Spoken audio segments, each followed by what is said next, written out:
Histoire Le pauvre garçon. Il était une fois quelque chose qui s'est produit.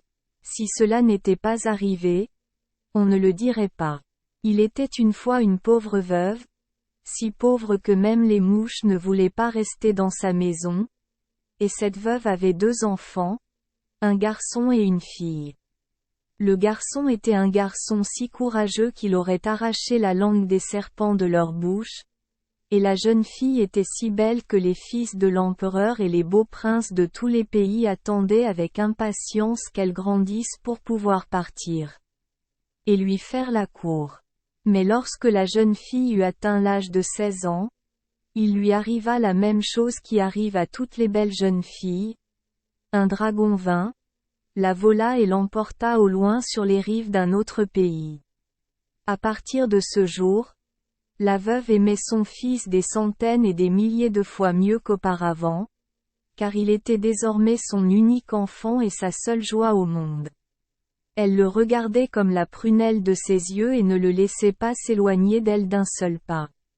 Mais même si elle l'aimait, elle était triste, car, mon cher, un garçon n'est qu'un garçon, mais une fille est une fille, surtout quand elle est belle. Le garçon, voyant sa mère si mélancolique, essayait de devenir de plus en plus fort, et comptait les jours avant qu'il ne soit assez grand pour aller dans le monde et chercher sa sœur, la petite Joue Rose, sur des sentiers inexplorés et remplis d'épines. Lorsqu'il eut atteint sa 18e année, il se confectionna une paire de sandales en peau de veau à semelles d'acier, alla trouver sa mère et lui dit: « Mère, je n'ai ni repos ni paix ici tant que je te vois si malade et si triste. De penser constamment à ma sœur, j'ai décidé de sortir dans le vaste monde et de ne pas revenir avant de pouvoir apporter de ses nouvelles. Je ne sais pas si je la retrouverai, mais du moins je l'espère, et cet espoir je partais avec vous pour votre consolation. » Lorsque la veuve entendit ces paroles, elle dut lutter contre ses sentiments avant de répondre: « Eh bien, mon fils, mon enfant, fais ce que tu ne peux t'empêcher de faire. Quand tu reviendras, je te reverrai, et si tu ne le fais pas, je te reverrai. Reviens, je ne te pleurerai pas, car le voyage que tu as en vue est long. Donc si tu es absent longtemps, il y aura toujours l'espoir de ton retour. » Après avoir dit cela, elle lui mélangea 3 pains avec son propre lait, un de farine, le 2e de son et le 3e de cendre du foyer.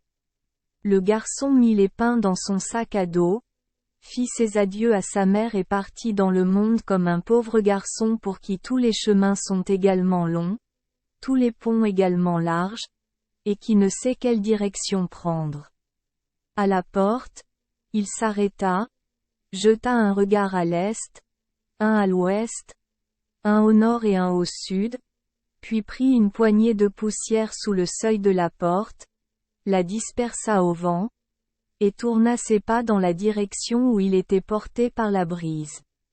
Le pauvre garçon marchait et marchait, de plus en plus loin, à travers de nombreux pays riches, jusqu'à ce qu'il arrive à une lande sur laquelle aucune herbe ne poussait et où aucune eau ne coulait. Ici, il s'arrêta et sortit ses 3 pains. Il commença par celui fait avec de la farine, parce que c'était le plus beau, et à mesure qu'il le mangeait, sa force augmentait et sa soif s'étanchait. Le pauvre garçon continua son chemin, traversant la vaste lande pendant toute une longue journée d'été jusqu'à la tombée de la nuit, lorsqu'il atteignit une vaste forêt aussi étendue que la bruyère qu'il avait traversée, mais qui était dense, sombre et abandonnée même par les vents. Lorsqu'il entra dans le bois, il aperçut près du tronc d'un arbre une vieille femme à la silhouette courbée et au visage ridé. Le pauvre garçon, qui depuis si longtemps n'avait vu aucun visage humain et entendu aucun discours humain, fut très heureux et dit joyeusement: « Bonne chance, maman. Mais comment se fait-il que vous veniez ici? Et que faites-vous ici? Ce désert de forêt? Vos paroles sont gentilles, répondit la vieille femme en soupirant. Hélas, l'âge m'en est arrivé là. Je voulais marcher un peu et je ne peux pas aller plus loin car mes pieds ne me portent plus. Quand le pauvre garçon entendit cela, il eut pitié de la vieille femme, s'approcha d'elle et lui demanda d'où elle venait, où elle allait et à quoi elle s'occupait. Le malheureux ne savait pas que cette personne n'était autre que la sorcière des bois, qui attend à l'orée des forêts et rencontre ceux qui errent dans ces régions désolées, pour les tromper avec de belles paroles et ensuite les conduire à la destruction. En la voyant si faible, l'enfant se souvint de ses 3 pains et, comme s'il rentrait chez lui le lendemain, pensa qu'il partagerait ses provisions avec elle pour qu'elle reprenne un peu de force. Je vous remercie, répondit la sorcière des bois, qui avait d'autres desseins sur lui en tête. Mais vois, je n'ai pas de dents pour mâcher ton pain sec. Si tu veux faire quelque chose pour m'aider, prends-moi sur ton dos et porte-moi, j'habite à proximité. Mais goûtez-y, dit le garçon qui, dans sa bonté de cœur, voulait lui faire du bien. C'est seulement la faim qui t'a rendu si faible, et si cela ne t'aide pas, je te porterai comme tu veux. Lorsque la sorcière des bois vit le pain de farine, elle le regarda avec ravissement. Il y avait quelque chose là-dedans, je ne sais quoi, qui donnait envie même à la sorcière des bois d'en manger un morceau. Et à mesure qu'elle mordait, son cœur s'adoucit. Après avoir mangé 3 bouchées, elle se sentait comme un être humain, comme nous tous, avec le cœur à la bonne place et un caractère doux. Apprends, mon fils, lui dit-elle, que je suis la sorcière des bois, et que je sais très bien qui tu es, d'où tu viens et où tu vas. C'est une grande tâche que tu as devant toi, pourtant ma sœur est dans l'autre monde, que les habitants de cette terre ne peuvent atteindre que d'une seule manière. Et qu'est-ce que c'est que ça? Demanda le pauvre garçon avec impatience. La sorcière des bois le regarda d'un air dubitatif. Je ne vous conseille pas de le prendre, dit-elle. Ce serait dommage de perdre votre jeune vie. Mais qui sait? Peut-être que vous aurez de la chance. Je vois que vous avez un cœur tendre, et qui que ce soit à qui peut arriver bien des choses. D'ailleurs, je te connais, tu n'auras de repos que lorsque tu l'auras trouvé. Alors apprends, bien loin d'ici, après avoir traversé 6 landes et 6 forêts, tu te retrouveras à la lisière de la 7e forêt, qui s'étend jusqu'aux frontières de l'autre monde, une vieille sorcière. Cette sorcière a un troupeau de chevaux, et parmi eux se trouve un cheval enchanté qui peut vous transporter jusqu'à l'autre rive. Mais ce coursier ne peut être obtenu que par celui qui sait le choisir dans tout le troupeau, après avoir servi la vieille sorcière pendant 1 an. C'était ce que le pauvre garçon avait voulu savoir. Il ne perdit plus de temps, remercia la sorcière des bois pour ses explications et partit tout droit à travers la forêt dense, car sa route était longue et il était pressé. Le pauvre garçon marchait comme quelqu'un qui fait une bonne course et se dépêchait comme quelqu'un qui veut rentrer tôt à la maison. On peut imaginer combien de distance il a marché et combien il s'est dépêché, qui se souvient du temps qu'il lui a fallu pour traverser une seule lande et une seule forêt. Mais lorsque ses forces l'ont épuisé, il a mordu un morceau de son pain et s'est immédiatement réveillé. Alors qu'il sortait de la 6e forêt et passait près des vagues claires d'un ruisseau, il aperçut une guêpe qui se débattait dans l'eau et eut pitié de l'insecte. Il prit donc une branche sèche et en tendit une extrémité à la guêpe, afin qu'elle puisse grimper dessus et utiliser ses ailes. Mais cette guêpe se trouvait être la reine de toutes les guêpes des bois, et lorsqu'elle fut sauvée par la gentillesse du garçon, elle vola sur son épaule et lui dit : « Où que tu ailles, Que la chance soit ton compagnon. S'il te plaît, retire-toi. Un cheveu sous mon aile droite et prends en bien soin, car qui sait s'il ne te sera pas utile un jour. Si tu as besoin de moi, secoue ce cheveu et je viendrai à toi, n'importe où dans le monde. Tu es peut-être. Le pauvre garçon arracha les cheveux, les rangea soigneusement et poursuivit son chemin. Qui sait combien de temps il a parcouru avant d'arriver à un grand lac, au bord duquel il a vu un poisson battre des ailes sur la terre ferme. Il eut pitié de la pauvre créature, qui avait à peine un souffle de vie, alors il la ramassa et la jeta à l'eau. Mais ce poisson était le roi de tous les poissons et avait des écailles serties de pierres précieuses et des nageoires dorées. Il a nagé une fois autour du lac, a respiré 2 ou 3 fois pour récupérer ses forces, puis est revenu vers le garçon et lui a dit « Où que tu ailles, que la chance soit ton compagnon. S'il te plaît, retire une balance de sous ma nageoire droite. Et conserve-la soigneusement, qui sait si elle ne te sera peut-être pas utile un jour. Si jamais tu as besoin de moi, frotte cette balance et je viendrai à toi partout où tu seras, aussi loin que l'eau s'étend autour de la terre. » Le pauvre garçon prit la balance, la rangea soigneusement et poursuivit son chemin. Qui sait combien de temps il a parcouru avant d'atteindre la 7e lande, où aucune herbe ne poussait et où aucune eau ne coulait.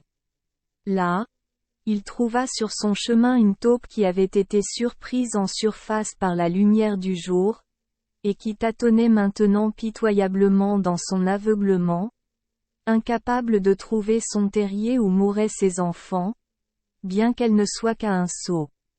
Le jeune homme eut également pitié de la taupe, la prit et la porta jusqu'à sa colline. Où que tu ailles, dit la taupe, que la chance soit ton compagnon. S'il te plaît, prends une griffe de ma patte droite et garde-la soigneusement. Qui sait si elle ne te sera peut-être pas utile un jour. Mais si tu as besoin de moi, gratte le sol avec cette griffe et je viendrai vers toi où que tu sois sur la terre.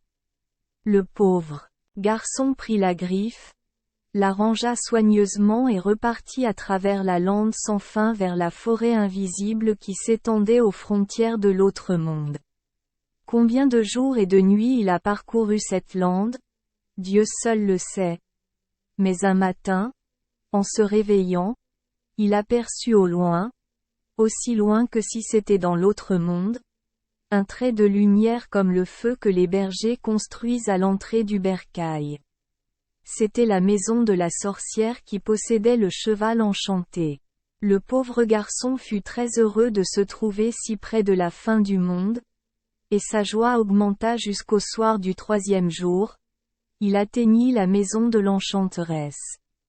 Oh cher, il était là, au milieu de la lande, juste à la lisière de la forêt, qui s'étendait bien au-delà de sa vue au crépuscule du crépuscule, sur une vaste plaine couverte d'herbes vertes, à travers laquelle coulaient des ruisseaux d'eau claire, mais au milieu de cette plaine s'élevait une série de grands poteaux sur lesquels se trouvait un crâne humain. Au milieu de ces poteaux se dressait la cabane de la sorcière, avec devant elle un grand peuplier et à droite et à gauche un saule. Cela prouvait que la sorcière des bois avait raison. La vie ici n'était en aucun cas joyeuse. Le pauvre garçon reprit courage et s'approcha pour entrer dans la cabane qui se dressait comme déserte au milieu de la lande. La vieille sorcière était assise sur une haute chaise à 3 pieds dans l'entrée, mais devant elle se tenait une énorme bouilloire sur un grand trépied, au-dessus d'un feu qui brûlait sans fumée. Dans une main, elle tenait le tibia d'un géant, avec lequel elle remuait les herbes qui mijotaient dans le chaudron. Quand le pauvre garçon lui souhaitait le bonsoir, elle le regardait de la tête aux pieds. « Bienvenue, mon héros. Je t'attendais depuis longtemps, car ce chaudron tremble depuis longtemps et me répète sans cesse que tu es en route. Le garçon fut très content de cet aimable accueil, car la vieille femme ne lui parut pas du tout maussade, car elle le regardait avec bonté et parlait d'une voix douce. Elle aussi était heureuse, car elle avait de nouveau mis la main sur un homme, car les bâtons portant des crânes humains la protégeaient des elfes malveillants, qui ne pouvaient pas passer à travers. Et il restait encore un terrain assez grand pour 3 têtes, là où les perches n'avaient pas encore été posées. Ils convinrent alors que le pauvre garçon garderait le troupeau pendant 1 année entière et recevrait en paiement le cheval qu'il choisirait lui-même. Mais s'il perdait le troupeau, il devait abandonner sa tête à la sorcière. La vieille femme planta aussitôt un poteau dans le sol et y posa le chapeau du héros. Alors le jeune homme mangea quelque chose, afin qu'il ne parte pas affamé avec le troupeau au pâturage. Pendant que l'enfant mangeait, la sorcière conduisit les juments derrière la cabane et commença à les battre avec le tibia du géant, leur disant de ne pas boire d'eau pendant la nuit et de ne pas permettre aux autres de le faire, car l'eau des sources dans la plaine les endormirait, et la vieille femme voulait que le troupeau paître toute la nuit. Le garçon n'en savait rien. Lorsqu'il arrivait au pâturage avec le troupeau, il était pris d'une soif si grande qu'il aurait marché du matin au soir pour trouver une goutte d'eau. Alors, pour l'étancher, il se coucha près d'une source et but, et même en buvant, il s'endormit. Lorsqu'à la première aube grise du lendemain matin, il se réveilla de son sommeil, le convoi avait disparu, ne laissant aucune trace. Il suffit de se rappeler que la casquette du garçon était déjà accrochée au poteau pour comprendre à quel point son désespoir était grand. Mais il regardait autour de lui dans toutes les directions sans découvrir même la trace d'un cheval. Le crépuscule du matin disparaissait rapidement et il restait complètement abandonné, ne sachant vers où se tourner. Puis il se souvint du service qu'il avait rendu autrefois à la guêpe, et pensa qu'une guêpe vole si vite qu'elle pourrait découvrir le troupeau et lui apporter des nouvelles de leur cachette. Alors il prit les poils qu'il avait arrachés sous l'aile droite de la guêpe. Et je les secouai. Rapide comme la pensée, un bourdonnement se fit entendre dans toutes les directions. Il devenait de plus en plus fort, jusqu'à ce qu'on aurait pu croire que le monde allait se ruiner. Bonne Grace. Il y avait une guêpe après l'autre, un essaim derrière l'autre, des rangs entiers, de grandes nuées de guêpes de toute taille, toutes prêtes à faire le tour de la terre et à obéir aux ordres du pauvre garçon. Ne vous inquiétez pas, dit la reine des guêpes. Si le troupeau reste encore sur terre, nous vous ramènerons les chevaux avant le lever du soleil. Puis tout devint calme, car les guêpes s'envolèrent vers toutes les parties du globe et se dispersèrent partout dans le monde. Bientôt un nuage de poussière apparut au loin, balaya avec une hâte folle la vaste plaine au milieu de la lande, et le troupeau de chevaux, poussé par les piqûres des guêpes, s'élança si vite que la terre gémit sous leurs coups.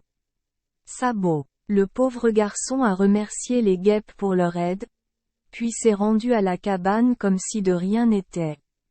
La vieille femme le regarda de travers, dit qu'il avait bien fait, puis frappa à nouveau les juments en leur ordonnant de se cacher soigneusement la nuit. Ce soir-là, le garçon ne voulut rien manger, parce qu'il pensait que la nourriture de la sorcière était à l'origine de sa terrible soif de la veille. Mais quand il allait avec le troupeau au pâturage, une soif brûlante et dévorante le saisit dès qu'il vit l'eau claire, et partout où il allait, des sources bouillonnaient sous ses pieds. Finalement, il ne put plus se contrôler et, comptant sur l'aide des guêpes, il s'allongea près d'une source et, à peine avait-il bu, qu'il s'endormit aussitôt. Cette fois, il s'est réveillé plus tard que la veille, parce qu'il s'était endormi plus tard, donc il a tardé à secouer les cheveux qu'il avait arrachés sous l'aile de la guêpe. Et les nuées de guêpes sont venues plus tard chercher et chasser les chevaux à la maison. Mais qu'ont vu les jeunes? Bientôt, les essaims revinrent, chacun apportant la nouvelle que le troupeau était introuvable à la surface de la terre et devait s'être caché quelque part dans la mer. Le soleil était sur le point de se lever. Le pauvre garçon prit l'écaille de poisson, la frotta, et soudain apparut dans les sources à ses pieds un banc de petits poissons qui remplissaient tous les canaux et lui demandèrent quels étaient ses souhaits et ses ordres. Il leur dit ce qu'il désirait et instantanément toutes les eaux de la terre, rivières, lacs et mers, commencèrent à gonfler et à se précipiter, tandis que les guêpes s'envolaient pour être prêtes à bondir sur le troupeau dès que les poissons forçaient les chevaux à se précipiter. Apparaître. Le pauvre garçon eut à peine le temps de récupérer ses chevaux et de les ramener chez lui que le soleil se leva. La vieille femme le regarda avec colère, mais répéta qu'il avait bien fait et donna aux juments une raclée encore plus terrible. Car l'année se composait de 3 jours, et s'il ne parvenait pas à se cacher cette nuit-là, le héros pouvait exiger son salaire. Le pauvre garçon le savait aussi. Alors il commençait à manger son pain de farine tandis qu'il se rendait au pâturage avec le troupeau, et chaque fois qu'il en mordait un morceau, ses forces augmentaient et sa soif était étanche. Cependant, chaque fois qu'il voyait les sources ou entendait l'eau onduler sur les galets, il avait de nouveau soif et dévorait ainsi tout le pain de farine. Il aurait dû prendre le pain de son, mais il n'osa pas le faire, car il avait encore un long voyage à parcourir et il avait peur de se retrouver sans nourriture. C'est pourquoi il comptait de nouveau sur l'aide des guêpes et des poissons, se coucha près d'une source et, aussitôt qu'il eut bu, s'endormit. Lorsqu'il se réveilla, il faisait grand jour, même si le soleil n'était pas encore levé. Il secoua les cheveux, mais les guêpes vinrent avec la nouvelle que le troupeau n'était pas à la surface de la terre. Il frotta l'écaille du poisson, mais les poissons dirent que les chevaux n'étaient pas non plus sous l'eau. Alors, dans son désespoir, il saisit la griffe de la taupe et gratta le sol avec. Alors vous auriez dû voir la merveille. Les guêpes bourdonnaient, les poissons fouillaient toute l'eau du monde et les taupes se mettaient à fouiller la terre, la sillonnant dans tous les sens comme pour en faire de la bouillie. Lorsque les premiers rayons du soleil touchèrent le sommet du peuplier devant la cabane, les troupeaux se précipitèrent comme des fantômes traqués vers le pauvre garçon. Si les chevaux essayaient d'entrer dans l'eau, les poissons les effrayaient. S'il essayait de se cacher dans le sol, les griffes des taupes les chassaient, et ils étaient donc obligés d'aller là où les guêpes les guidaient. Le pauvre garçon remercia ses amis pour leur aide et rentra chez lui au moment où le soleil brillait sur la cabane. La vieille femme le regarda avec colère mais ne dit rien. Mais maintenant les ennuis sont arrivés. L'année était finie, et le pauvre garçon commençait à se creuser la tête parce qu'il ne savait pas quel cheval du troupeau choisir. C'est le cas des gens trop pressés. La sorcière des bois aurait probablement pu lui dire cela aussi s'il ne l'avait pas quitté si vite. Maintenant, il se mettait au travail au hasard. Pourtant, pensa-t-il, quoi qu'il puisse trouver, il ne devrait pas s'en sortir mal, car dans un long voyage, il valait de toute façon mieux être à cheval qu'à pied. De plus, il avait vu courir les chevaux de la vieille sorcière et savait que c'étaient de bons animaux, pas des jades sans valeur. Il parcourut donc l'allée et, en marchant, aperçut une pouliche malade, qu'il plaignait parce qu'elle paraissait si négligée, mais il ne songea pas à la choisir. Mais, malgré tous ses retournements et ses torsions, il s'arrêtait toujours à côté de cet animal, car il était très bon et se disait que, même s'il ne pouvait pas en faire grand usage, il pourrait au moins faire un peu de bien à ce pauvre animal.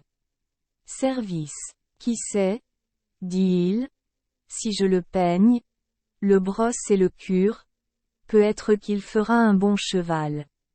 Il le choisit donc et résolut d'emporter avec lui la pochette contenant le peigne, la brosse et l'étrille, afin de soigner soigneusement son cheval. La vieille sorcière devint verte de dépit lorsqu'elle apprit que le jeune avait choisi ce destrier, car c'était celui-là même. Mais que pourrait-elle faire? Elle était obligée de tenir sa promesse. Elle lui conseilla simplement de choisir un autre animal, meilleur, en lui disant qu'il se retrouverait bientôt sans cheval et qu'un bon travail méritait un bon salaire, mais finalement elle le lui donna. Pourtant, une sorcière reste toujours une sorcière, et quand le pauvre garçon fut monté à cheval, prit congé d'elle et partit, elle se dirigea vers le grand chaudron, l'enleva et monta sur le trépied, puis elle changea de visage et de silhouette et se précipita après avec la rapidité des jurons, pour l'attraper, le tuer et récupérer son cheval. Le pauvre garçon sentit que quelque chose de terrible le poursuivait et éperonna son cheval. Cela ne sert à rien de m'éperonner, dit le cheval. Nous ne pouvons pas le distancer tant que nous sommes sur ces terres. Mais jetez le peigne derrière vous pour lui faire obstacle. Maintenant, le pauvre garçon savait qu'il avait fait un choix judicieux en prenant la pouliche malade. Il sortit donc le peigne du sac, le jeta derrière lui et il devint instantanément une longue et haute clôture que la sorcière ne pouvait pas franchir. Elle fut donc obligée de faire un long chemin et il prit ainsi un bon départ. Point. Jetez les broussailles, dit le cheval lorsqu'il entendit de nouveau le piétinement du trépied près d'eux. Le cavalier jeta les broussailles, qui se transformèrent en une touffe de roseaux, à travers lesquels la vieille sorcière se fraya un chemin avec beaucoup de difficultés et de nombreux gémissements. Jetez l'étrille, cria le cheval pour la 3e fois. Lorsqu'il eut jeté cela par terre, le pauvre garçon regarda en arrière et vit toute une forêt de couteaux et d'épées, et parmi eux la sorcière essayant de passer et se faisant couper en viande hachée. Lorsqu'ils atteignirent la 7e forêt, où se terminait le royaume des sorcières, le cheval malade se secoua et devint un beau destrier ailé dont on n'avait jamais vu d'équivalent auparavant ni depuis. Maintenant, tiens bon, dit le cheval, je vais te porter comme aucun héros n'est allé de ce monde à l'autre, car j'y ai aussi une sœur que je cherche. Le pauvre garçon fut étourdi par la rapidité avec laquelle le cheval survola la forêt et atterrit dans l'autre monde par une grande ouverture dans une autre partie des bois. Lorsqu'il reprit ses esprits, il se retrouva sur le rivage de l'autre monde avec le cheval, qui se secoua une seconde fois, se transforma en un beau prince aux longues boucles frisées et dit « Où que vous alliez, que la chance soit ton compagnon, car tu m'as libéré du sort que la sorcière des bois m'a lancé. Apprends que je suis le fils de l'empereur rouge et je suis parti à la recherche de ma sœur, mais à la lisière de la forêt j'ai rencontré la sorcière des bois, qui se plaignait de ne pouvoir marcher plus loin et me priait de la porter sur mon dos. Mais quand, par pitié, je la laissai monter sur mes épaules, elle me transforma en cheval et me condamna à conserver cette forme jusqu'à ce qu'un héros prenne eu pitié de moi et m'a monté, afin que je puisse le porter dans l'autre monde. Là je devais retrouver ma forme humaine. Le pauvre garçon était très heureux de ne plus se retrouver seul. Il prit le pain de son, le rompit en deux et en donna une part au prince, afin qu'ils soient frères jusqu'à la mort. Le prince goûta le pain et, à mesure qu'il mangeait, sa force et son amour augmentèrent. Ils se racontèrent leurs expériences, puis repartirent. Au loin, juste au bout de la côte, s'élevaient des bâtiments brillants, qui devaient être les palais des dragons. Le pays ici était si beau qu'on aurait volontiers voyagé pour toujours. Il était si radieux de lumière, si vert, si riche en fleurs, en oiseaux au beau plumage et en animaux apprivoisés et joueurs. Et dans ce pays les hommes ne vieillissaient jamais, mais restaient exactement le même âge qu'à leur entrée, car ici il n'y avait pas de jour, le soleil ne se levait ni ne se couchait, mais la lumière venait d'elle-même, comme d'un ciel clair. Les dragons, cependant, étaient introuvables et les deux frères continuèrent leur chemin pour la vie.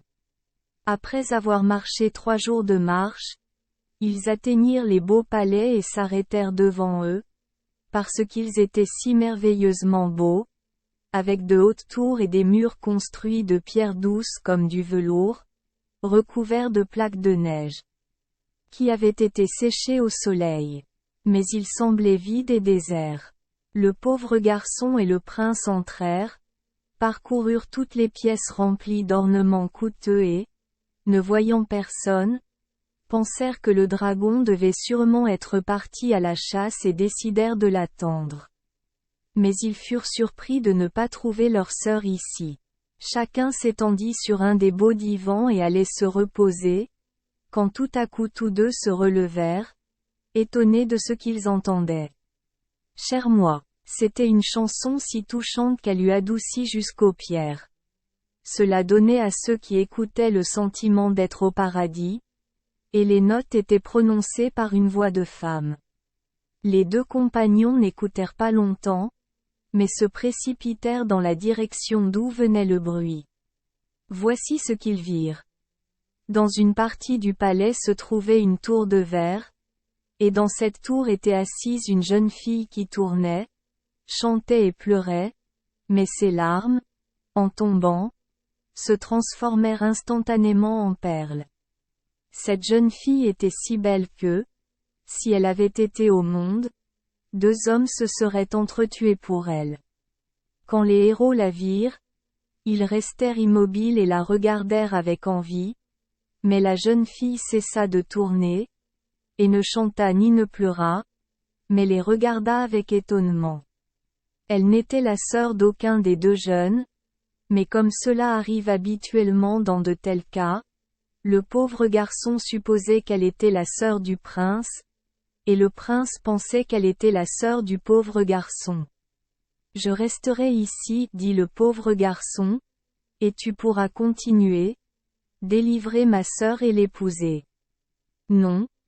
Je resterai ici, répondit le prince. Vous pouvez continuer et libérer ma sœur, car cette jeune fille sera ma femme. Maintenant, les ennuis sont arrivés. Lorsqu'ils comprirent que la jolie fille n'était la sœur d'aucun des 2, les beaux héros saisirent leurs épées. Et s'apprêtèrent à se battre comme les hommes se battent lorsqu'ils sont obligés de partager quelque chose. Arrêtez, dit la belle fille, ne vous attaquez pas. Il vaut mieux d'abord découvrir si je suis vraiment ce que je vous semble, ou, après tout, seulement une ombre. Je suis la jeune fille sans corps, qui je n'obtiendrai pas de forme dans ce monde tant que le dragon ne m'aura pas volé de l'autre rive. Je serai alors telle que vous me voyez maintenant, je tournerai, chanterai et pleurerai, parce que je penserai à ma mère qui tourne, chante et pleure. Et tes sœurs, qui ont été volées par les 2 frères aînés du dragon qui dirige ce palais, tournent, chantent et pleurent aussi. En entendant cela, les 2 héros voulurent partir immédiatement, afin de ne plus perdre de temps en chemin.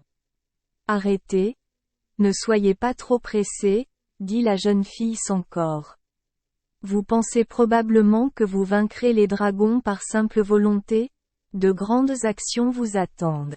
La vieille dragonne m'a mis ici, afin que je puisse constamment encourager son plus jeune fils, car il est écrit que les 3 frères doivent être mariés. En même temps, les 2 frères aînés gardent vos sœurs prisonnières, mais ne peuvent les épouser que lorsque le plus jeune fils m'a volé. Chaque fois qu'il revient de la chasse, il s'arrête là où vous vous trouvez, me regarde avec envie, puis arrange son arme et nourrit son cheval avec des charbons ardents, mais ne peut pas encore partir parce que mon heure n'est pas venue. Reste donc et conquiers-le ici, afin qu'il ne me vole pas pendant que tu es en route, car alors tu serais trop tard pour atteindre vos sœurs. Mais attention à une chose, vous ne pouvez pas le vaincre en dehors de sa cour, car il est invisible. Alors, quand il rentre chez lui, il jette son gourdin sur la porte avec tant de force que la terre tremblement de terre, les murs s'effondrent et tous les mortels qui pourraient se trouver à l'intérieur sont enterrés vivants. Si vous sentez que vous avez assez de force pour maintenir les portes sur leurs gonds, afin qu'elles ne puissent pas céder lorsqu'il leur lance le gourdin, restez. Sinon partez, au nom de Dieu, car ce serait dommage de perdre vos jeunes vies. Le pauvre garçon et le prince se regardèrent, comprirent que l'action devait être accomplie et résolurent de rester. Pendant que le pauvre garçon se dirigeait vers les portes pour les retenir, le prince tira son épée et attendit le dragon au milieu de la cour. Vous pouvez comprendre que ce n'était pas une blague. Très peu de temps s'est écoulé, quand soudain, crash, la massue frappa les portes aux barreaux de fer, si bien qu'on aurait pu croire que le monde s'écroulait.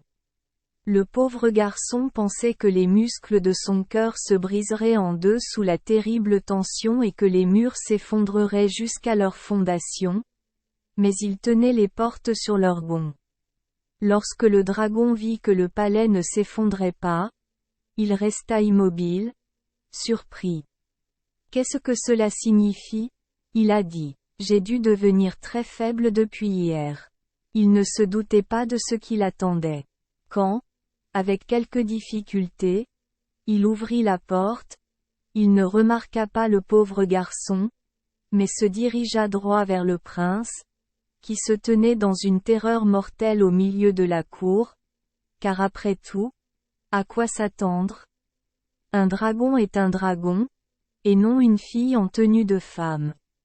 On ne s'attardera plus sur l'histoire, on sait ce qui se passe toujours lorsque dragon et prince se rencontrent.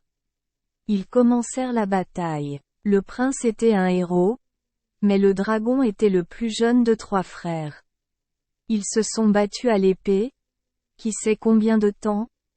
Puis, voyant que ni l'un ni l'autre ne pouvait vaincre l'autre de cette manière, ils combattirent corps à corps, tandis que le pauvre garçon soutenait le palais, afin qu'il ne leur tombe pas sur la tête.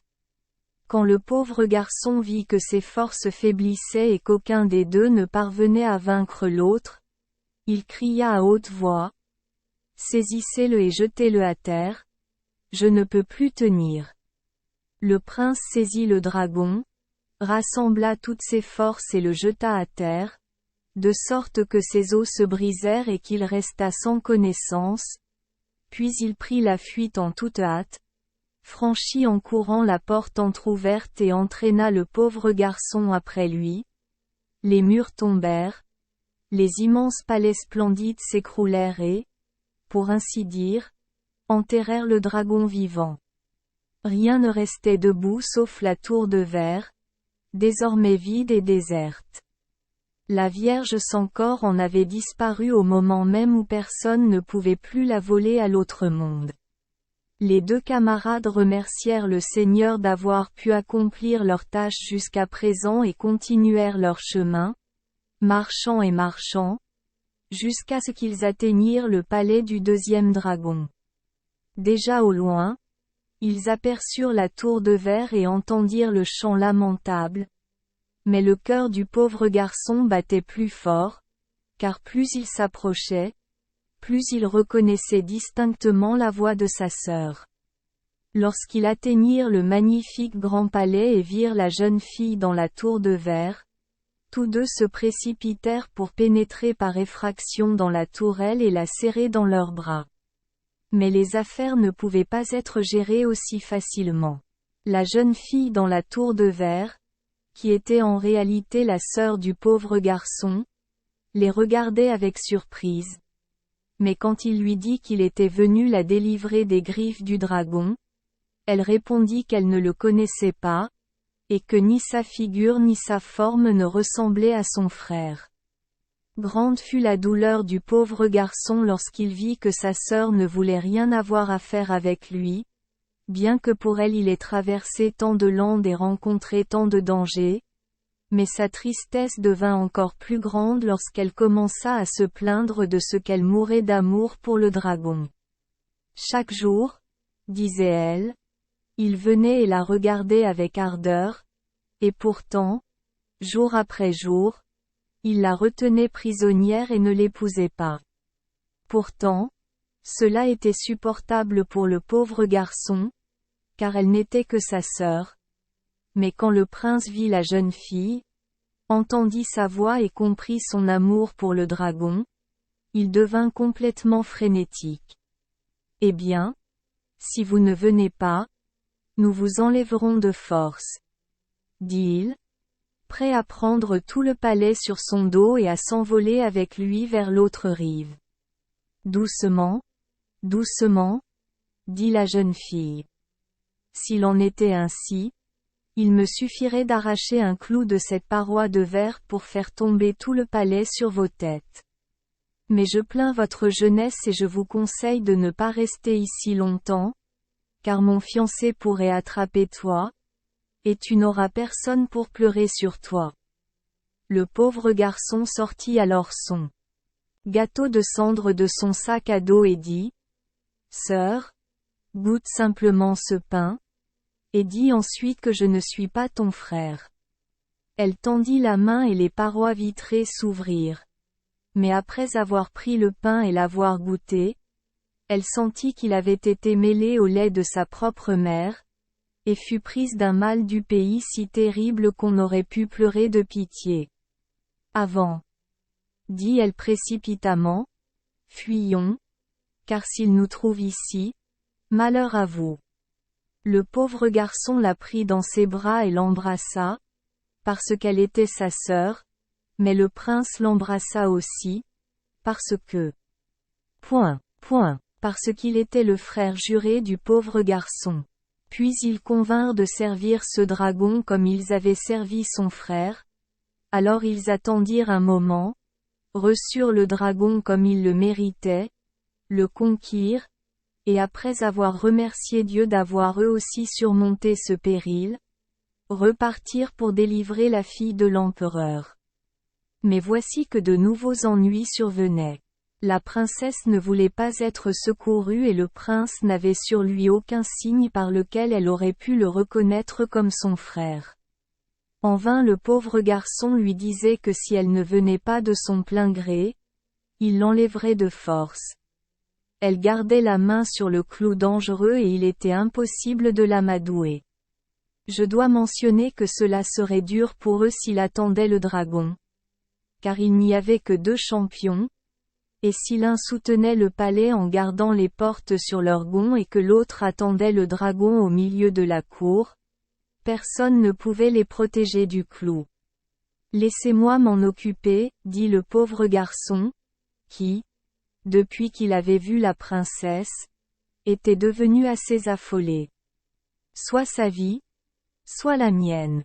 Comme nous le voyons, il avait décidé de combattre le dragon en pleine terre, là où il ne pouvait pas le voir, chose dont on n'avait jamais entendu parler depuis que les princes fées avaient commencé à combattre la couvée du dragon.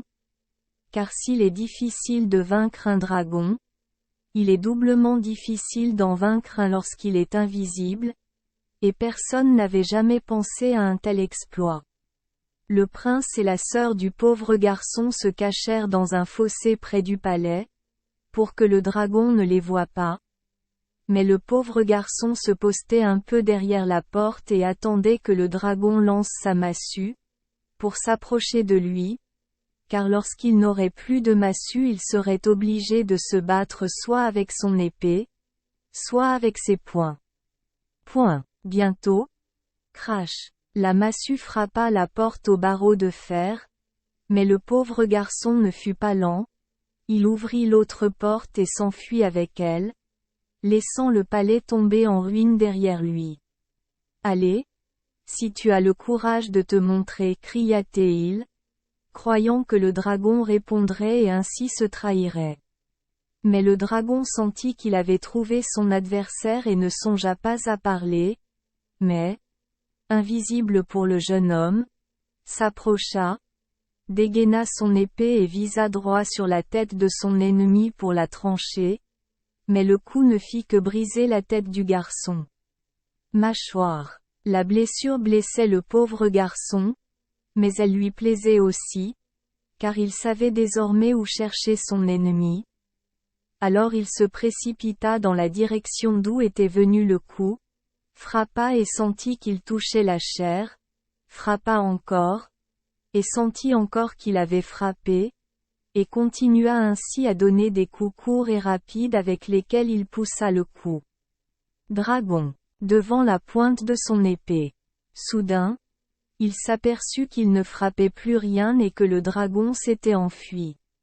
Il resta donc recroquevillé, comme quelqu'un qui ne sait pas d'où viendra le prochain coup. Le dragon visa de nouveau directement la tête du pauvre garçon et, tandis qu'il le coupait, lui arracha l'oreille droite. « Je vous paierai pour ça », cria le jeune homme en se précipitant de nouveau sur lui.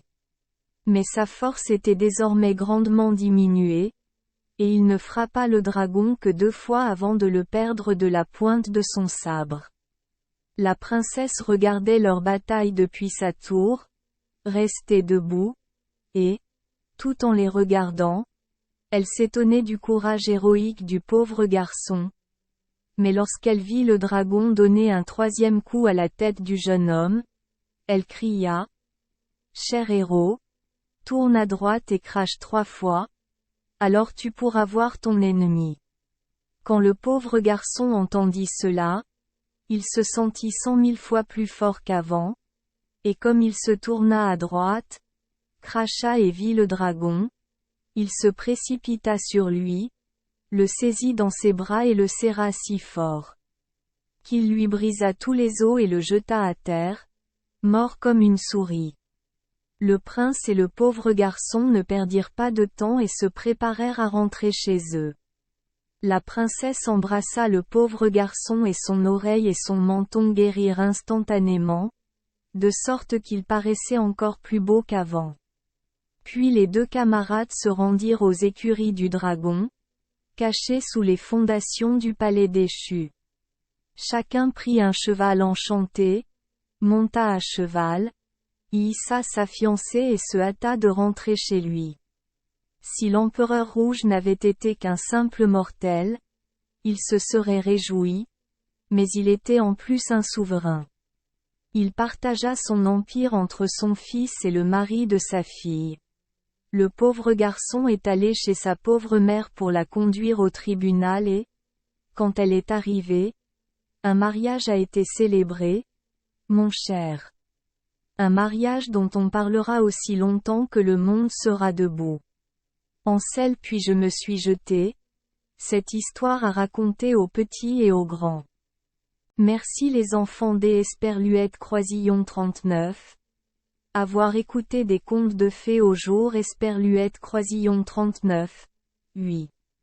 Espérons que les histoires apporteront aux enfants des moments heureux et significatifs. Si vous aimez notre chaîne, veuillez appuyer sur le bouton S Esperluette Croisillon 39. Abonner, pour ne manquer aucune histoire intéressante. Je vous souhaite une bonne nuit de sommeil et de beaux rêves. Rendez-vous dans la prochaine histoire.